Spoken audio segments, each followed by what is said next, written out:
Nosso boa noite a todos, encarnados e desencarnados que nos visitam nesta oportunidade, o nosso agradecimento. Que Jesus nos abençoe.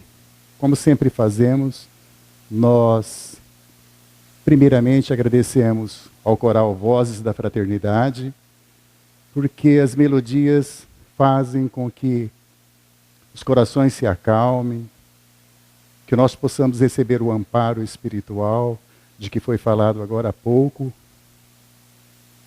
e na certeza de que todos nós recebemos o linimento que conforta, que alivia, que acalma, que nos dá a paz que tanto buscamos. Nesta noite, nós vamos fazer algumas reflexões acerca do capítulo 15 do Evangelho segundo o Espiritismo. Fora da caridade, não há salvação. E dentro desse tema, nós colocamos um subitem, educação e amor, como sustentáculos da caridade. Por que colocamos isso? Porque da leitura do capítulo 15, nós observamos que para a prática da caridade é necessário esses dois componentes, o amor e a educação. Primeiramente, o amor, que preside todos os sentimentos, e depois a educação, para que, pelo conhecimento, nós saibamos o que estamos fazendo, e que por meio de uma fé raciocinada nós possamos executar essa tarefa de servir aqueles que nos cercam, na certeza de que esse é o caminho para a salvação. Não há outra alternativa para nós. Essa é a única alternativa que nós temos. Certa feita, um médico americano que realizava o seu trabalho na Síria, num campo de leprosos, acompanhado de uma intérprete, ele fazia o contato com as criaturas que ali estavam. Em certo momento, ele esteve com um rapaz, um jovem, que já apresentava os sinais da lepra. Colocou sobre os seus ombros a mão direita e passou a dar-lhes explicações ali sobre a questão da doença, como ele poderia realizar uma profilaxia que pudesse auxiliar, que pudesse evitar a extensão da doença e, por fim, que ele pudesse conviver socialmente com outras criaturas. Como sabemos, esses campos onde ficavam essas pessoas com essa terrível doença, eram absolutamente separados, em todos os sentidos. Não poderia haver contato com essas criaturas. O médico então colocou a mão nos ombros desse rapaz e começou a fazer as explicações a ele, para que ele pudesse ter uma vida melhor. E em certo momento esse rapaz começou a chorar. E chorava copiosamente. Foi quando então o médico se voltou para a intérprete e disse se havia feito alguma coisa errada, porque o rapaz chorava demais. Em pouco tempo, a intérprete, num pequeno diálogo com aquele cidadão, com aquele rapaz, voltou-se para o médico e disse: não, doutor, o senhor não fez nada errado.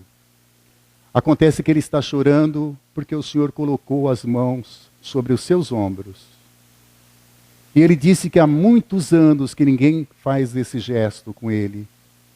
Eles vivem à margem da sociedade. E ele ficou muito emocionado ao colocar as mãos sobre os seus ombros. E emocionado ele chorou. Então ele chorou de alegria. Então é preciso que observemos com atenção pequenas situações que nós observamos no dia a dia, que podem muito bem nos auxiliar a mudar a nossa postura diante do convívio em sociedade. Porque existe um certo momento em que nós sentimos um grande vazio dentro de nós. Sentimos que a nossa vida está incompleta. E mesmo tendo o amor da família, o amor dos nossos amigos, a participação daqueles que nos cercam, esse vazio continua. É uma espécie de buraco que se abre em nosso coração e que não é preenchido até que encontremos o nosso verdadeiro e maior amor, que é Jesus Cristo. E foi ele que disse, por intermédio do apóstolo João: como o Pai me amou, assim eu os amei. Permaneçam no meu amor. E o apóstolo João, como sabemos, ele foi contemporâneo de Jesus. Ele viveu a época de Jesus. Com ele caminhou. Quem nesse mundo não deseja amar e ser amado? Ninguém consegue ser feliz sem o amor. Nem mesmo aquela pessoa mais fria que diz estar, não estou nem aí para isso. Todos nós precisamos do amor. O amor é tão importante que o apóstolo Paulo afirmou: assim permanecem agora essas três, a fé, a esperança e o amor. Mas lhes digo que o amor é o mais importante. O amor de Jesus é tão grande, tão maravilhoso, que se estamos tristes, é o próprio Mestre Jesus que vem nos consolar. Se estamos felizes, Ele fica feliz ao nosso lado. Se estamos perdidos, Ele nos mostra o caminho. Aliás, Ele foi mais além. Disse: eu sou o caminho, a verdade e a vida. Ninguém vai ao Pai senão por mim. É Ele que nos momentos difíceis toca os nossos ombros e diz: eu estou aqui. E se o choro vem e nos faltam palavras, Ele não fica nos questionando, mas recolhe, sim, cada lágrima nossa. Por isso é importante que façamos essa reflexão com os fatos que nos cercam, como aquele que aconteceu no dia 1º de abril de 2010. E 1º de abril se considera o dia da mentira, nesse caso é verídico. Aconteceu no dia 1º de abril de 2010, o elenco do Santos, que era o atual campeão paulista, daquela oportunidade, foi a uma instituição que abriga 34 pessoas. O objetivo daquela visita era distribuir ovos de Páscoa para aquelas criaturas, jovens e adolescentes, a maioria com paralisia cerebral. Ocorreu que boa parte da delegação da equipe do Santos não saiu de dentro do ônibus, incluindo aquele que saiu há pouco tempo da Espanha para a Itália, para a França. Ele ficou dentro do ônibus. E por que é que isso aconteceu? Por conta da religião. O motivo teria sido religioso, e a instituição a ser visitada, o Lar Espírita Mensageiros da Luz de Santos, cujo lema é assistência à paralisia cerebral. Eles não quiseram entrar, uma boa parte da delegação dos Santos.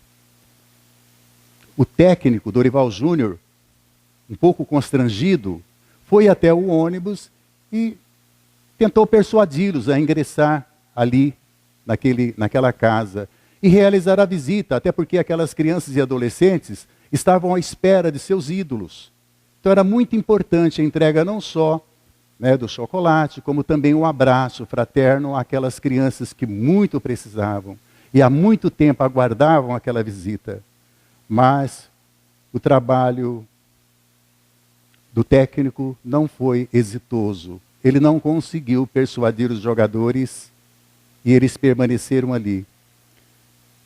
Dentro da instituição, outros jogadores participaram da doação dos 600 ovos, conversaram e brincaram com aquelas crianças. Esse fato, que aconteceu no dia 1º de abril de 2010, foi objeto de um trabalho feito pelo pastor Ed René Kivitz, da Igreja Batista de Água Branca, São Paulo. E nós buscamos esse trabalho porque achamos ele muito coerente na análise dos fatos. Muito coerente. Alguns poderão até achar que o raciocínio não tem muita lógica, mas tem sim. Observe com atenção o que escreveu o pastor René, que aliás fez questão de dizer que era santista desde criancinha, né? Sobre esse texto. Diz ele: os meninos da vila pisaram na bola, mas prefiro sair em sua defesa. Eles não erraram sozinhos. E por que não erraram sozinhos? Fizeram a cabeça deles. O mundo religioso é assim. Ele é mestre em fazer a cabeça dos outros. E nós observamos isso na prática, quando vemos muitas criaturas que evitam muitas vezes a prática de um gesto de caridade por conta do local. Ou às vezes até alguma citação, alguma postura que se evita por conta de que outra pessoa tem uma outra religião ou adota uma outra filosofia. Como disse o pastor René, né, relatou que os meninos da vila pisaram na bola. Quando discutimos, vejam bem o raciocínio dele, quando discutimos quem vai para o céu ou quem vai para o inferno, ou se Deus é a favor ou contra a prática do homossexualismo, estamos discutindo religião. E Jesus não veio para colocar essa postura em cada um de nós. Ele veio para pregar outras coisas, o amor ao próximo principalmente, né? Se você tem que subir uma escada de joelhos, ser batizado ou doar o dízimo para alcançar um favor de Deus, estamos discutindo religião. Quando entramos em polêmica que discute se é correta o termo reencarnação ou a ressurreição, a teoria de Darwin ou a narrativa de Gênesis, e se o livro certo é a Bíblia ou o Corão, estamos discutindo religião. E Jesus não veio trazer para nós esse fato para ser discutido. Quando perguntamos se a instituição social a ser visitada é espírita kardecista, evangélica ou católica, estamos discutindo religião. E Jesus não trouxe essa assertiva para nós. O problema é que todas as vezes que se discute religião, nós afastamos as pessoas das outras, promovendo o sectarismo e a intolerância que graça nas sociedades modernas. A religião coloca de um lado os adoradores de Alá, de outros adoradores de Jafé, de outros adoradores de Jesus, isto sem falar nos adoradores de Shiva, de Krishna ou devotos de Buda e por aí vai. Sem nenhuma crítica a quem quer que seja, a qualquer corrente filosófica, fato é que Jesus não veio trazer para nós discussões no âmbito das religiões. O que ele nos trouxe foi bem diferente. E cada grupo de adoradores deseja a extinção dos outros, ou pela conversão à sua religião, né? Ou até mesmo pelo extermínio, pelo assassinato de pessoas em nome de Deus, ou melhor, de um ídolo que pretende se passar por Deus. É o que vemos no dia a dia, é o que está acontecendo quando observamos com muita atenção Coreia do Norte, Estados Unidos, Coreia do Sul e outros países da Europa, por situações que não têm nenhuma condição de análise, né? E nem os organismos internacionais de paz conseguem conciliar os interesses dessas nações. Por questões infelizes, simplesmente. Mas quando você prossegue o pastor René da Igreja Batista de Água Branca, em São Paulo, quando você concentra sua atenção, sua ação, toda a sua energia em valores como reconciliação, perdão, misericórdia, compaixão, solidariedade, amor e caridade, que Jesus veio nos ensinar, aí sim você está no horizonte da espiritualidade comum a todas as tradições religiosas. E quando você está com o coração cheio de espiritualidade e não de religião, você promove a justiça e a paz. Porque os valores espirituais agregam as pessoas, aproximam os diferentes, faz com que os discordantes no mundo das crenças se deem as mãos no mundo da busca de superação do sofrimento humano, praticando a caridade independentemente de raça, de gênero, de religião, seja o que for. Foi isso que Jesus nos trouxe quando da sua passagem. Por isso, encerra o articulista, o pastor René. Quando você vive no mundo da religião, você fica no ônibus. Quando você vive no mundo da espiritualidade, que a sua religião ensina o que deveria ensinar, você desce do ônibus e dá um ovo de Páscoa para uma criança que sofre a tragédia e a miséria de uma paralisia mental. São pequenos ensinamentos assim, e nós não falamos de histórias, nós falamos de fatos que nos ensinam a cumprir a nossa tarefa, a ser melhores hoje do que ontem, para que um dia nós possamos alcançar o espaço que nos está reservado dentro dessa senda evolutiva. Ninguém nasce odiando outra pessoa pela cor de sua pele, por sua origem e ainda por sua religião. Para odiar, as pessoas precisam aprender. E se podem aprender a odiar, podem ser ensinadas a amar. Palavras de Nelson Mandela. Atualíssima, por sinal.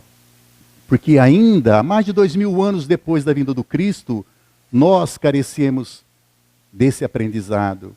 Já temos o conhecimento teórico no dia a dia. As casas religiosas, especialmente a casa espírita, costumeiramente nos passa esses ensinamentos. Mas lá fora, nós continuamos a ter dificuldade em colocar esses ensinamentos em prática. Qual é a nossa tarefa nesse período transitório da vida?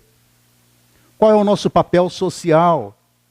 Aquele que Jesus veio nos ensinar e exemplificou, não só teoricamente, mas exemplificou na prática. Aprender a amar, a desenvolver a caridade e nos tornar um verdadeiro espírita. E o amor é a grande ferramenta, porque, como disse, o amor é aquele sentimento que preside todos os demais. Na vida material, se navegamos por um esporte, numa aventura para conquistar, enfrentar desafios, resistência, coragem, nós utilizamos os mecanismos que a tecnologia nos oferece. Utilizamos GPS, utilizamos rádio, satélites. Como espíritos, somos amparados também, intuídos e orientados por mentores e contamos com a sua sustentação. Para aqueles que leem o Evangelho e procuram colocar em prática, está na cabeça de cada um de nós que o Mestre Jesus dá primazia absoluta ao sentimento de amor. O primeiro de todos os mandamentos, ensina Jesus, é este: amarás o Senhor teu Deus de todo o teu espírito, de toda a tua alma, de todo o teu coração e de todas as tuas forças. Eis o segundo: amarás o teu próximo como a ti mesmo, e outro mandamento maior do que estes não existe. Se falamos do amor, passemos um pouquinho agora a falar da educação. Porque por meio da educação vem o aprendizado. Com o aprendizado, abrem-se as portas do coração e da mente para que nós possamos colocar em prática esses ensinos. Quando falamos em educação, é importante nos recordarmos dessa criatura. Nasceu em 1746 em Zurique, na Suíça. Na juventude, ele abandonou os estudos religiosos para se dedicar tão somente à agricultura. Depois de um período em que ele fracassou neste e em outros empreendimentos, ele apanhou um grupo de crianças, levou para casa, ensinou-lhes o ofício de tecelão e fez com que essas crianças pudessem se sustentar a si próprios. Ele afirmava que a função principal do ensino é levar as crianças a desenvolver as suas habilidades naturais e inatas. E dentro dessa habilidade, o amor era uma ferramenta que deflagra todo o processo de autoeducação. Por isso que dissemos, quando o professor ensina, o aluno apreende. Mas quando o professor ensina com amor, é diferente. Porque não só o aluno apreende, como também valoriza todos aqueles aspectos morais e éticos que um cidadão, uma cidadã de bem, precisa exercitar em sociedade. Para a mentalidade contemporânea, amor talvez não seja a primeira palavra que vem à cabeça quando se fala em ciência, método ou teoria. Mas o afeto teve papel central na obra de pensadores que lançaram os fundamentos da pedagogia moderna. E nenhum deles deu mais importância ao amor, em particular ao amor materno, do que o suíço Johann Pestalozzi. Em várias palestras, Divaldo Pereira Franco fala de Pestalozzi. Porque Pestalozzi estabeleceu uma nova visão entre o educando e o educador, adotando como paradigma 3 palavras: trabalho, solidariedade e, acima de tudo, perseverança. Essa trilogia consiste em erradicar hábitos que não são saudáveis, substituindo-os por uma postura coerente no convívio em sociedade. A criança, na visão de Pestalozzi, se desenvolve de dentro para fora, uma ideia oposta à concepção de que a função do ensino é preenchê-la de informação, como hoje nós vemos. São informações aos milhares que chegam. Mas Pestalozzi dizia que todos esses fatores externos não tinham o valor de se permitir à criança que colocasse para fora as suas próprias habilidades. Para ele, um dos principais cuidados do professor deveria ser respeitar os estágios de desenvolvimento pelos quais a criança passa. Pensador suíço costumava comparar o ofício de professor ao do jardineiro, que deveria providenciar as melhores condições externas para que as plantas sigam o seu desenvolvimento natural. E lembrava que toda sementinha já traz em si o projeto da árvore toda. E é verdade. Se houver o atendimento às condições externas para o plantio daquela semente em solo fértil, a irrigação e os cuidados, o amor, aquela planta cresce e se torna uma árvore frondosa. Do mesmo modo, o aprendizado seria em grande parte conduzido pelo próprio aluno, com base na experimentação prática e na vivência intelectual, sensorial e emocional do conhecimento. Era a ideia do aprender fazendo. E o que importa não é tanto o conteúdo programático, mas sim o desenvolvimento das habilidades e dos valores.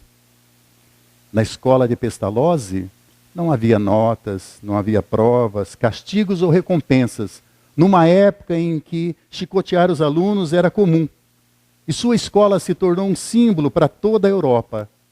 A disciplina exterior na escola de Pestalozzi era substituída pelo cultivo da disciplina interior, essencial à moral cristã.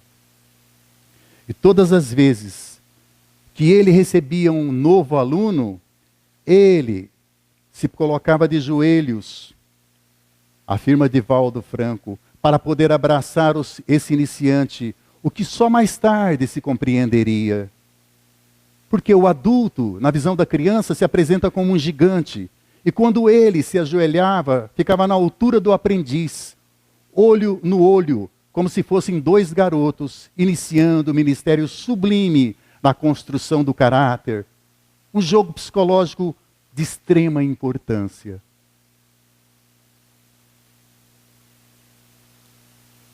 E repousando suas bases na doutrina ético-moral de Jesus, demonstrando que a tolerância é fundamental no exercício do papel social de cada um, Pestalozzi conduziu suas escolas. A caridade do Espiritismo não é ato tradicional da esmola. Certamente que quando ofertamos água a quem tem sede, pão ao aflito, medicamento ao agasalho, estamos realizando a solidariedade, manifestação nobre do caráter e de humanitarismo que compreendemos como sendo a caridade material. No entanto, a proposta da doutrina espírita, como assevera Divaldo, vai além disso. É esse sentimento do amor que adorna os corações abnegados que se sacrificam no dever de ensinar e servir ao próximo. Essa é a nossa tarefa. e é a única alternativa. Ensinar, auxiliar, ajudar, ter misericórdia, praticar a caridade da forma mais sublimada, como Jesus nos ensinou. Então observamos que a caridade é o amor no seu estado mais elevado, dentre elas a caridade de educar, que é a grande adversária da crueldade, da ignorância e do apego ao materialismo. Já observaram que ao falar de educação, nós estamos fazendo um contraponto com determinadas situações de desconhecimento, entre elas que gera a crueldade, a ignorância, né? E esse apego fora do comum que nós todos temos pelas questões materiais que nos cercam. Percebam que não falamos de educação formal, aquela que se obtém pelos livros, mas sim da educação moral, que nos exige paciência, tolerância e trabalho com entusiasmo. Caridade que se exterioriza pelo sentimento de perdão, em que a ofensa deve ser afastada, dando oportunidade ao ofensor de recuperar-se.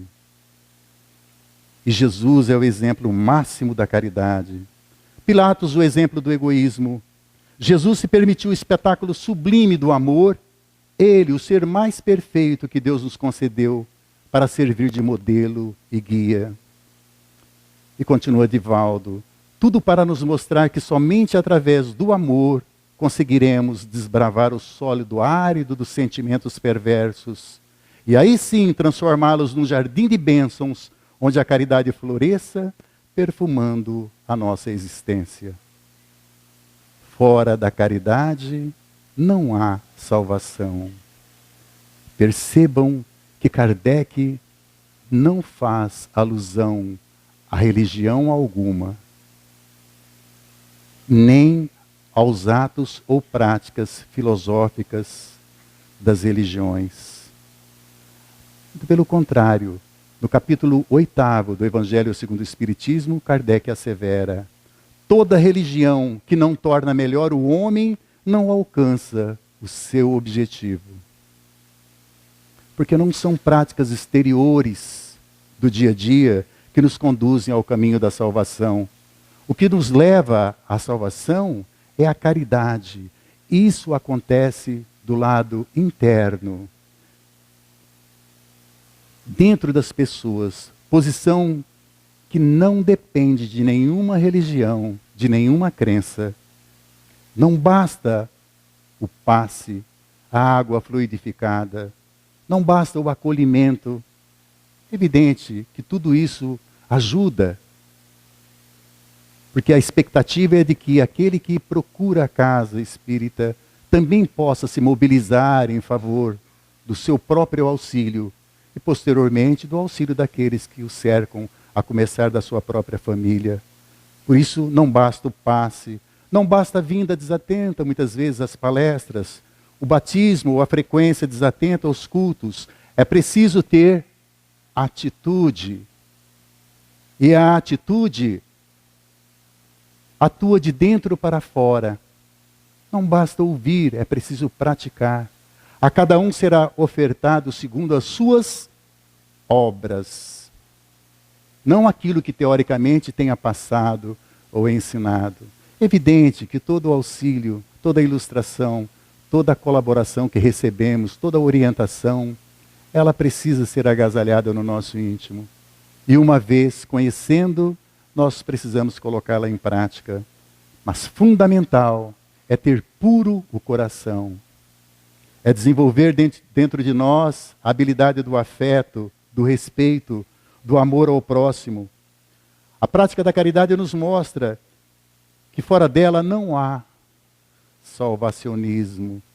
De forma alguma nós podemos afirmar que alguma religião pode salvar o homem. Amor e caridade muitas vezes se confundem. Amor é o sentimento, caridade é a ação. Quando você age com amor, você está praticando a caridade. Assim, caridade é o amor em movimento, e esse amor faz despertar os mais nobres sentimentos. E ao falar de caridade, nós nos lembramos da pergunta número 886, do Livro dos Espíritos, quando Kardec pergunta à espiritualidade acerca do que é a caridade. E a pergunta é essa: qual o sentido da palavra caridade, como a entendia Jesus? E a resposta muito clara e simples: benevolência para com todos, indulgência para com as imperfeições alheias e perdão para as ofensas. Se temos dificuldade em compreender e colocar em prática essas características da caridade, é bom que cuidemos, que observemos com mais atenção o nosso dia a dia, porque as oportunidades da prática da caridade se revelam todos os momentos, onde quer que estejamos, em família, na rua, no trânsito, no trabalho, em alguma instituição da qual participamos, em clubes de serviço, numa reunião social.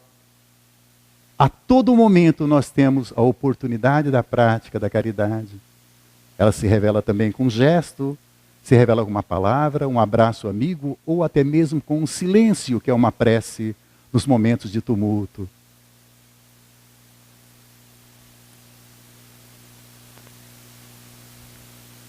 Mas como só poderemos oferecer aquilo que possuímos, então é bom que tenhamos primeiro caridade para conosco mesmo, compreendendo primeiramente que somos espíritos, que estamos aqui de passagem, estagiando nesse plano, eternos viajores pela misericórdia divina que nos concede inúmeras existências de acordo com a nossa necessidade de evolução. É bom que saibamos e tenhamos essa caridade conosco, que em determinado momento que não sabemos, faremos a compulsória passagem para outras paragens. Já como disse Jesus, há muitas moradas na casa de meu Pai. Tudo de acordo com a nossa necessidade e merecimento. Isso é lei de justiça, lei natural. Ou alguém tem dúvida de que nós faremos a nossa passagem?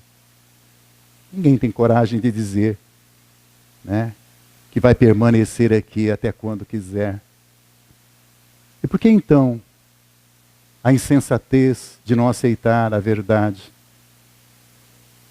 De que viemos de um mundo primitivo, já tivemos inúmeras oportunidades, passamos por um mundo de provas e expiações, e a espiritualidade está aí a nos dizer que estamos num momento de transição para um mundo, para um mundo regenerador.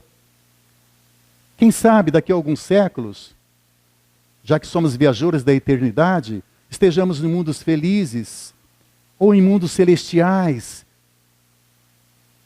vindo a outras orbes como espíritos puros, que encarnam para cumprir missões, resgatar irmãos em débito.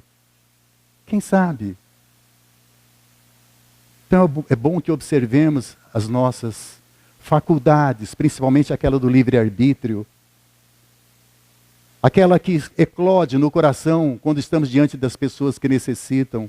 E muitas vezes passamos com uma certa indiferença, porque não queremos nos envolver.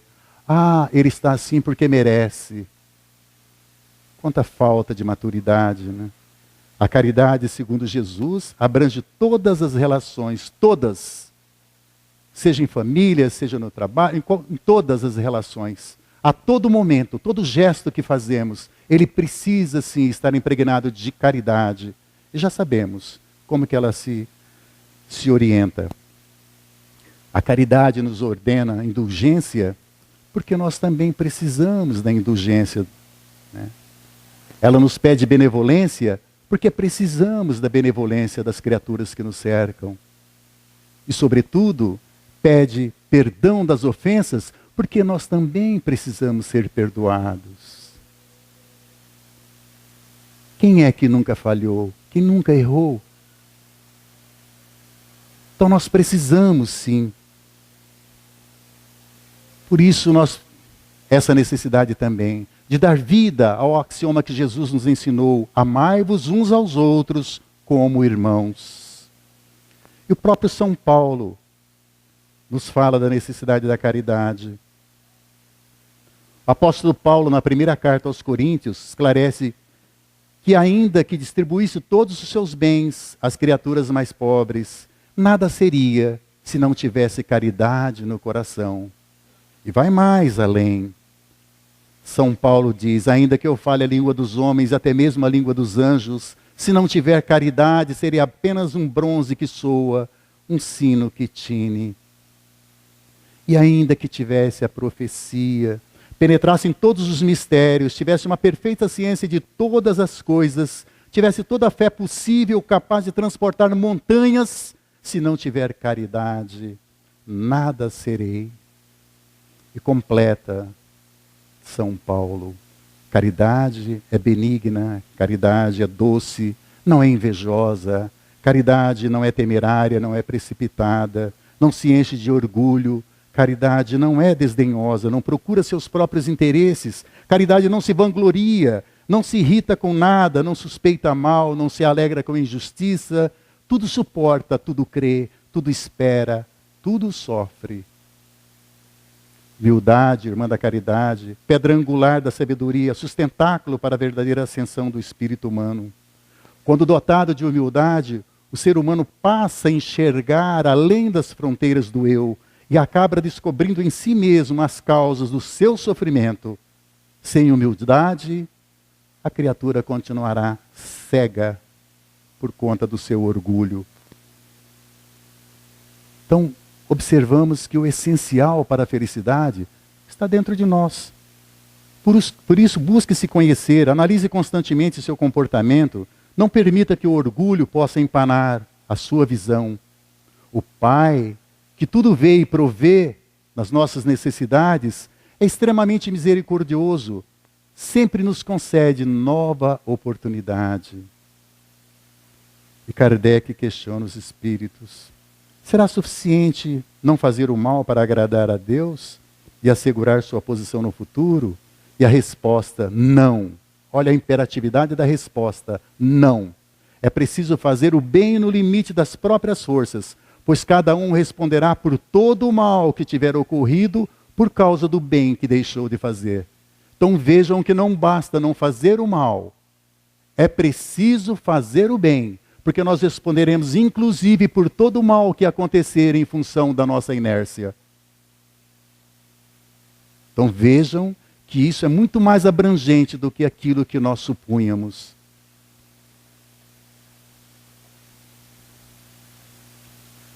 Além de evitarmos o mal, será necessário fazer o bem. E nos advertem ainda os espíritos superiores. Seremos responsabilizados pelo mal que decorrer do bem que deixamos de fazer. Fica fácil de concluir que a nossa missão, a nossa caminhada na vida, tem uma importância muito mais abrangente, como disse. E tomando ciência disso, nossa postura deve ser outra, uma vez que se alargam os limites da nossa compreensão. Evitar o mal, fazer o bem no limite das nossas forças e responder pelo mal que nascer do bem que deixamos de fazer. Mas quando é que somos chamados à prática da caridade? Será que precisamos enumerar? Quando encontrarmos, jornadeando conosco, mãos suplicantes estendidas, isso nós vemos todos os dias, pedindo socorro, corações torturados em busca de alívio, lágrimas abundantes, nascida de olhos sofridos, esperando um ombro amigo, mentes confusas, aguardando um roteiro de esperanças, braços desocupados, implorando pela oportunidade de um emprego, velhice abandonada à espera de carinho e afeto, infância desorientada em busca de um norte e muito mais. Todos os dias nós temos oportunidade de confrontar com essas situações. A decisão é nossa, de participar desse processo ou não. Prestar socorro, aliviar a dor alheia, então, deve ser a nossa preocupação constante. Esse vasto campo que se descortina ante os nossos olhares de observação se caracteriza como uma lavoura. Sim, uma lavoura a ser cultivada. Cabe a cada um de nós o plantio na gleba de nossas almas, porque a colheita é obrigatória.